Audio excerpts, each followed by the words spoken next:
Security Council backs Israel-Hamas ceasefire plan. Aircraft carrying Malawi Vice President goes missing.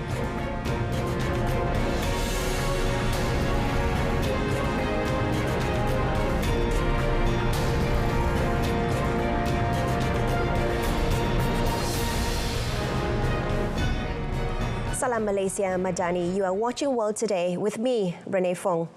The United Nations Security Council has backed a proposal outlined by US President Joe Biden for a ceasefire between Israel and Hamas in the Gaza Strip. The deal is aimed at ending the 8-month-long war. Hamas welcomed the adoption of the US drafted resolution and said in a statement that it is ready to cooperate with mediators over implementing the principles of the plan that are consistent with the demands of its people. Russia abstained from the UN vote, while the remaining 14 Security Council members voted in favor of the resolution supporting a 3-phase ceasefire plan laid out by Biden on 31st May. The resolution welcomes the new ceasefire proposal, urging both parties to fully implement its terms without delay and without condition. The resolution also goes into detail about the proposal and spells out that if the negotiations take longer than 6 weeks for Phase 1, the ceasefire will still continue as long as negotiations are ongoing. The first phase of the truce would see an immediate and complete ceasefire, the release of hostages in exchange for Palestinian prisoners, and the withdrawal of Israeli forces from the populated areas in Gaza. This would also allow the safe and effective distribution of humanitarian aid at scale throughout the Gaza Strip. In another development, the United Nations World Food Programme suspended the delivery of aid to Gaza via a temporary US military pier in order to assess the security situation.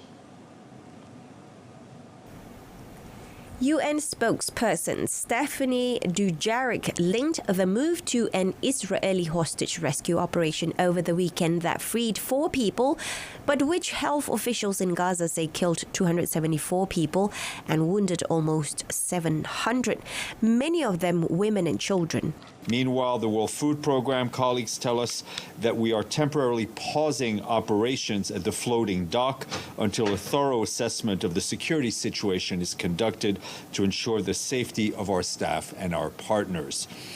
He said the agency has taken note of very public statements by the U.S. Central Command that the floating pier had not been used in the operation by the Israeli forces in Nuseirat refugee camp. However, he said it is normal that after such an operation takes place with such a large number of victims, the humanitarian workers would have to conduct a safety evaluation. Gaza has been devastated by Israeli operations that are now entering their 9th month, uprooting the coastal territory's population and leaving them in dire need of humanitarian assistance. Statements by the US. Meanwhile, the Palestinian Red Crescent Society said that Israeli troops used an aid truck to infiltrate central Gaza's Nuseirat camp when they rescued 4 Israeli hostages over the weekend. The Red Cross's local Palestinian branch said in a statement that it warned of the danger of the occupation forces' use of such a vehicle to infiltrate the camp.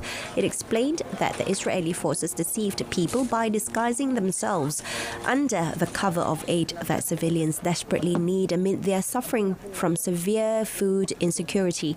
The agency said this endangers the safety of relief teams, adding that such a precedent raises the possibility of humanitarian aid workers being perceived with suspicion in the future. The UN's Office for the Coordination of Humanitarian Affairs, meanwhile, said in a statement that the flow of casualties from the rescue operation has greatly overwhelmed the limited capacities of hospitals in the area. Israeli forces have disguised themselves as civilian and workers to reach targets in the past. In January, undercover agents, some dressed as medics, shot dead 3 Palestinians in Ibn Sina Hospital in the occupied West Bank city of Jenin. Russia has claimed the capture of another village in Ukraine's eastern Donetsk region, the latest in a string of gains ahead of a major Ukraine summit in Switzerland. After almost a year of stalemate, Ukraine has been forced to abandon dozens of frontline settlements this spring, with Russian troops holding a significant advantage in manpower and resources. Russia's defense ministry said that its forces continued to advance into the depths of the enemy's defense and liberated the settlement of Staromyrsk, located southwest of the Russian-held city of Donetsk. The loss of the village is a symbolic blow to Kiev, as it is one of the few Ukraine managed to recapture last year in a largely lackluster counter-offensive. Staromyrsk is on the southern front of the Donetsk region, one of the four regions Moscow claimed to have annexed in 2022 and where some of the fiercest fighting is now taking place. Dozens of world leaders are to convene for a meeting at the weekend that President Volodymyr Zelensky hopes will rally global support behind Kiev as it struggles more than 2 years into Russia's invasion. Zelensky has ruled out direct talks with Russian President Vladimir Putin and is keen to win over more non-Western countries.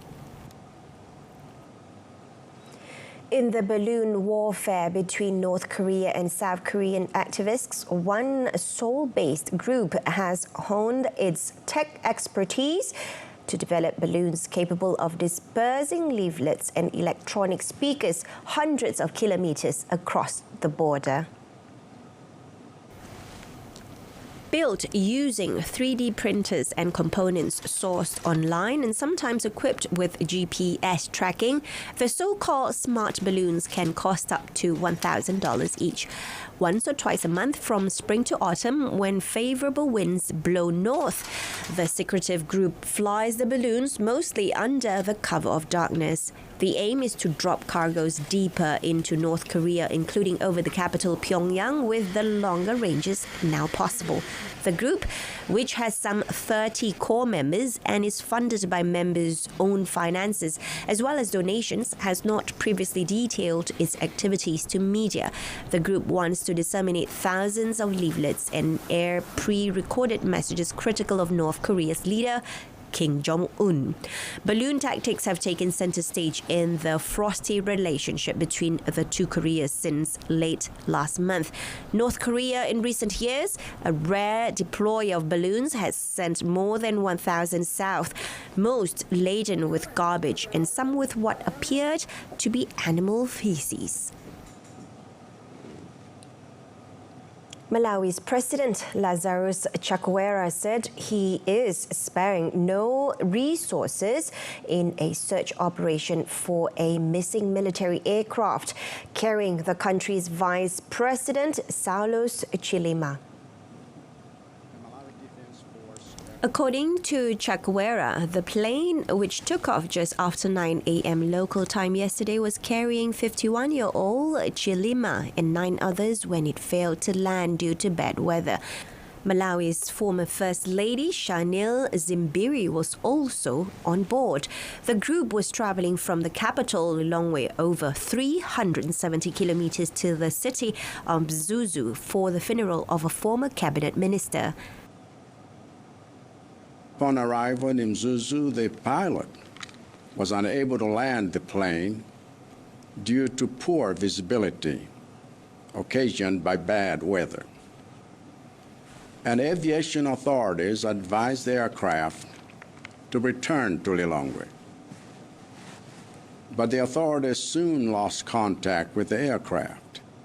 The head of state dismissed claims published by local media that search operations had been discontinued. He said soldiers are still on the ground carrying out the search, and he had given strict orders that the operation should continue until the plane is found.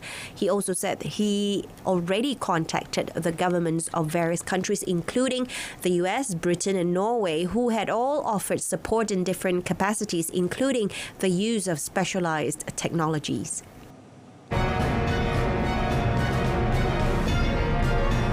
April ahead. Indian Prime Minister unveils coalition government.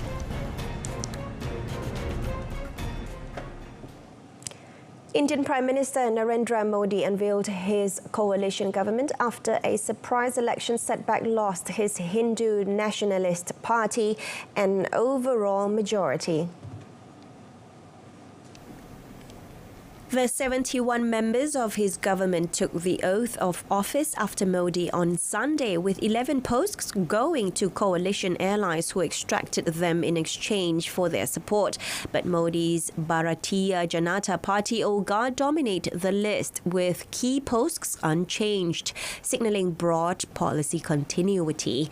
This includes loyalists Rajnath Singh, Amit Shah, Nitin Gadkari, Nirmala Sitharaman, and S. Jaishankar, the Defence, Interior, Transport, Finance and Foreign Ministers respectively, staying on in their jobs. Powerful party president Jagat Prakash Nadda was named as Health Minister.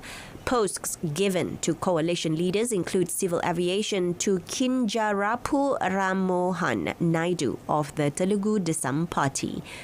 Other coalition posts include smaller ministries such as heavy industry, food processing and fisheries. Modi held his first cabinet meeting yesterday where plans were approved for assistance for 30 million new homes for poor families. Modi had been forced into quick-fire talks with coalition partners in the National Democratic Alliance, whose 293 seats guaranteed him the parliamentary numbers to govern. Meanwhile, armed men ambushed a convoy carrying the security team of the Chief Minister of India's troubled northeastern state of Manipur, wounding 2 people, but the leader was not with them at the time.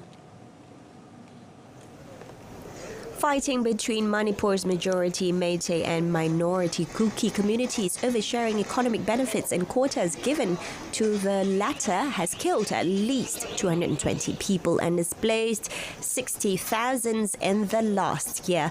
Chief Minister N. Biren Singh was due to visit the state's Jiribam region today after violence flared there following the discovery of the body of a 59-year-old Meitei man last week. Officials said the security team attacked by the armed men was going to make arrangements and checks for his visit. According to a security officer, the attackers opened fire on one vehicle in the convoy, leading to a firefight. Police meanwhile set houses in the region to police outposts, and a forest department office were torched by unknown miscreants following the death of the Meitei men. Biren Singh still runs the state's local government for the Bharatiya Janata Party. The state of 3.2 million people is divided into 2 enclaves, a valley controlled by the Meiteis and the Kuki-dominated hills, separated by a stretch of no man's land, monitored by federal paramilitary forces. Belgium's King Philippe accepted the resignation of Prime Minister Alexander De Croo following a loss in the country's elections to its federal and regional parliaments. De Croo said the government would stay on in a caretaker capacity and that he took responsibility for his Liberal Party's results, which he described as a disappointment. The king then began preliminary talks with the heads of the different political parties in the hope of naming someone in the near future who will try to look for a potential agreement. NVA chief Bart de Wever, the current mayor of Antwerp, could be the most likely candidate to get the initial nod, as his party claimed the majority of the seats in the 150-seat federal parliament.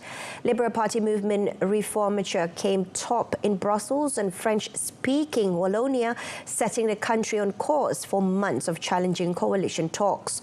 With its complex regional and national system, Belgium has an unenviable record of painfully protracted coalition discussions, reaching 541 days back in 2010-11.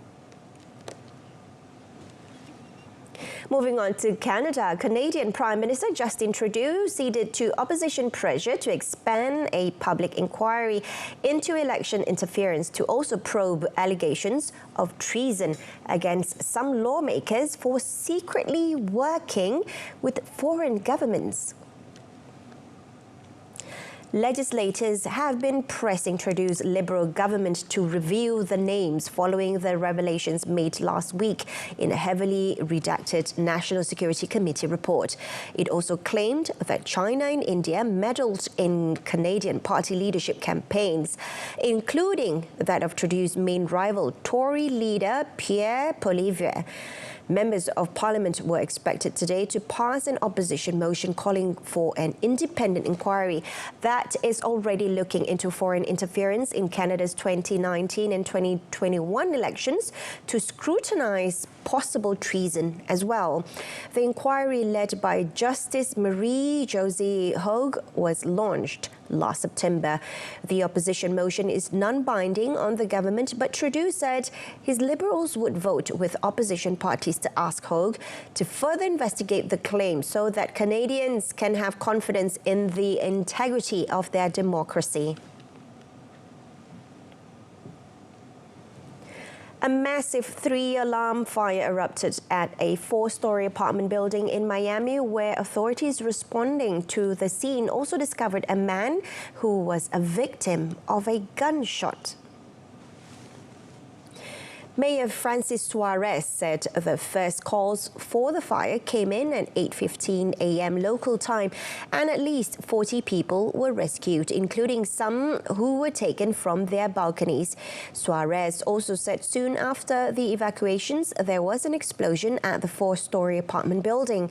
The mayor noted that more than 40 units responded to the fire throughout the course of the day. On the victim of the gunshot, he said the unidentified man was found outside the building and was taken to the hospital, where he was in critical condition.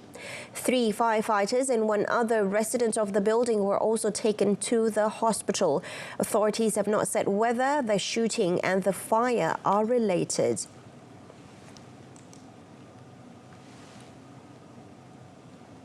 The Colombian Navy intercepted 2 boats laden with almost 5 tons of cocaine in a high seas operation. In a joint operation, the Navy and the Air Force chased 2 boats sailing off the Pacific coast in the Nariño region near the border with Ecuador. Authorities said they first apprehended a boat carrying nearly 2.7 tons of cocaine. 3 crew members of Colombian nationality were arrested in the boat. The Navy then transferred the drugs to a Navy boat and allowed the boat to sink.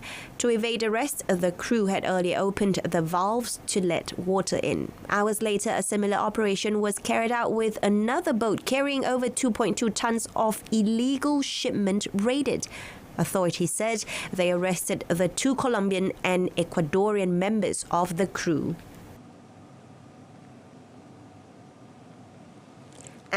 unveiled Apple Intelligence, its suite of new AI features for its coveted devices, and a partnership with OpenAI as it seeks to catch up to rivals racing ahead on adopting the white-hot technology.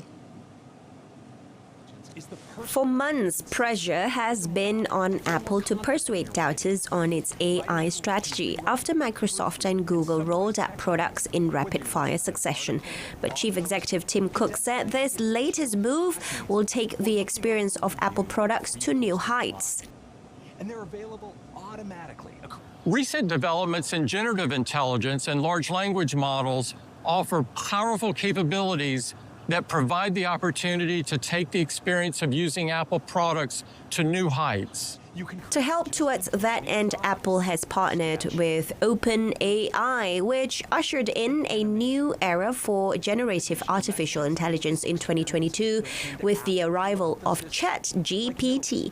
The corporation will see the integration of ChatGPT into Apple devices later this year. Apple Intelligence, meanwhile, will enable users to create their own emojis based on a description in everyday language or to generate brief summaries of emails emails in the mailbox. Apple executives stressed privacy safeguards have been built into Apple Intelligence to make its Siri digital assistant and other products smarter without pilfering user data.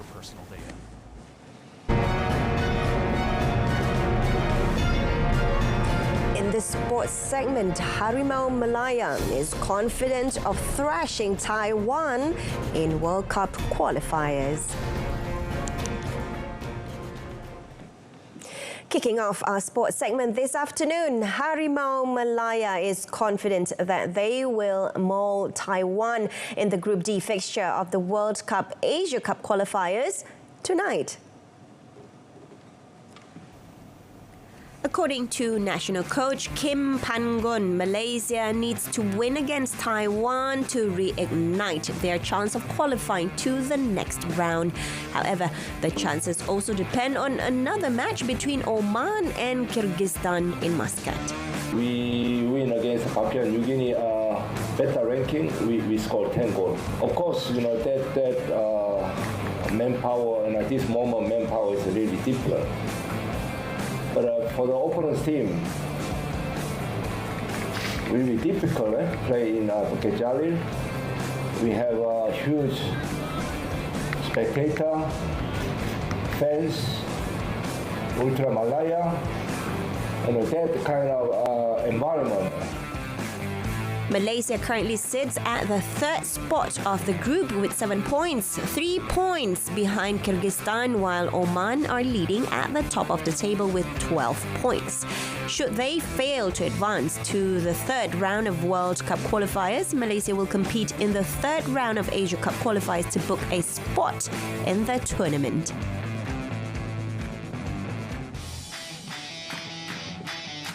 Meanwhile, Taiwan's coach Gary White warned that their main mission tonight is to secure a win and will not give an easy path to Malaysia. The objective is quite clear, to win and also put our young players in the shop window.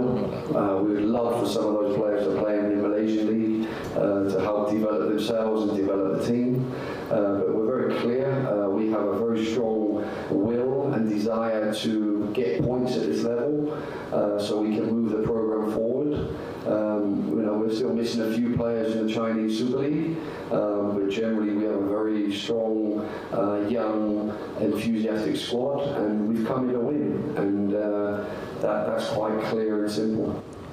He added that it is impossible for Malaysia to score 8 goals against them, considering that the Harimau Malaya recorded a slim 1-0 win in their recent meeting late last year. Still on football, Real Madrid coach Carlo Ancelotti denied that the Champions League winners would refuse to play in next season's expanded Club World Cup, claiming comments he made to an Italian newspaper had been misinterpreted. Ancelotti had been quoted in yesterday's edition of Il Giornale saying that players and clubs will not participate in the new tournament. Real Madrid, who last season won the La Liga title under Ancelotti, as well as a 15th European Cup and Champions League title, were also quick to distance themselves from the remarks. The club said in a statement on its website that there has never been any question regarding their participation in the new Club World Cup to be organized by FIFA in the upcoming 2024-25 season. It added that the club will take part as planned in the official competition and once again inspire their millions of fans all over the world with another trophy. The expanded 32-team Club World Cup is proposed to take place next summer, adding to an already congested calendar for players. England's Professional Footballers Association has warned FIFA that players could go on strike. Moving on to European competition with just a few days left for Euro 2024.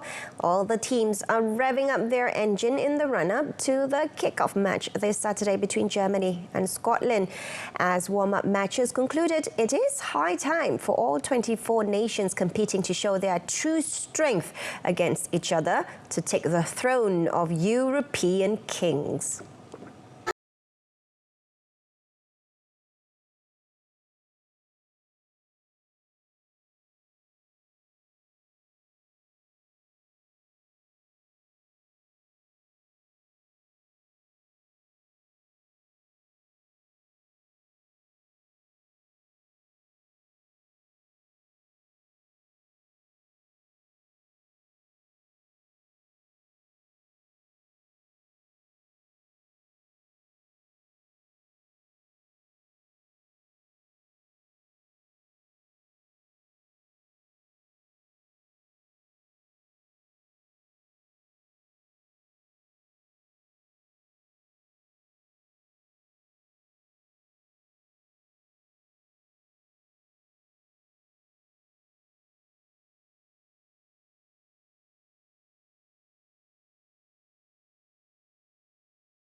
Now that we're done with football, let's move on to tennis. Jannik Sinner's anticipated rise to world #1 was officialized when the ATP released its new rankings, making him the first Italian ever to hold the top spot.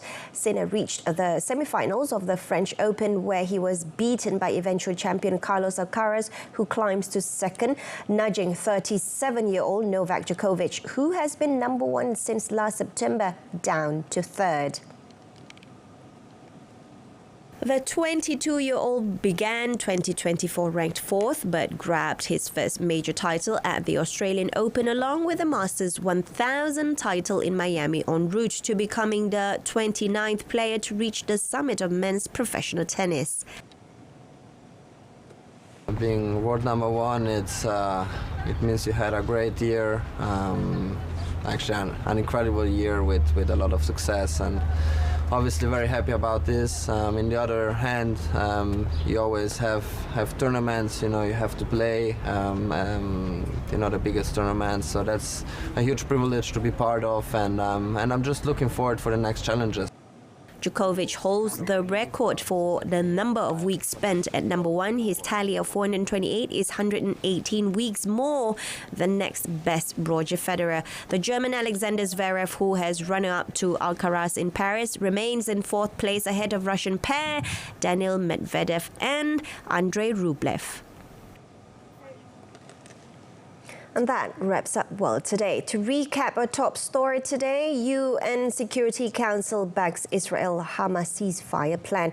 Tune into Malaysia tonight, coming up at 8:30 p.m. on TV1 and saluran Berita RTM.